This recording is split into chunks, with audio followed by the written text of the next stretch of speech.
Diyorum ki şu palto size çok tuhaf gelir. Ben bu paltoyu zannediyorum 7-8 senedir giyiyorum. Size çok tuhaf gelir. Çünkü çok trindaz giyerim.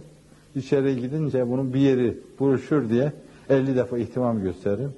Üfürürüm, düzeltirim, onu öyle asarım orada. 8 sene giyerim. Ayağımda 8 senedir giydiğim ayakkabı vardır. Hala bakanlar hocam hayırlı olsun yeni mi aldın derler. Ve bunun hesabını veririm. Falan zaman bunu akrabamdan birisi düğün olurken yeğenimin düğünü bunu katlamış getirmişti, ne olur kabul et demişti. Ben de daha önce giydiğimi birine hediye ederek, bir fakiri sevindirerek onu almışımdır. İşte bu kadar sulluk bağışlayın varsa şayet o kadarmış. Evet, fakir bir insanım. Gittim dolaştım oraları. Bu da size bir hesap verme kabul et. Siz böyle bir hesap ama niye veriyor ki falan deyip bunu da saygısızca bir şey bulursanız ben sözümü geriye alıyorum. Çünkü birileri bana dediler ki Edremit'ten Gemli'ye kadar zeytinliği var dediler. Ah keşke olsaydı Asya'da şimdi 50 tane okul yapardım ben.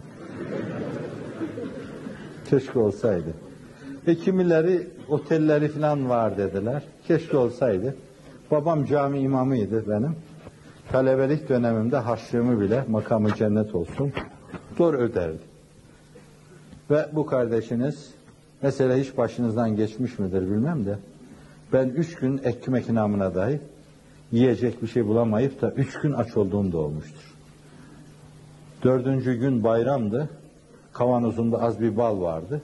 Acaba açlığımı bununla giderir miyim dedim. Giderebilir miyim? Ağzıma koydum. Kürsüde hep içimin bulandığını hala hatırlarım. Fakat sizi utandırmamak için onurumu rencide etmedim. Borç bile istemedim.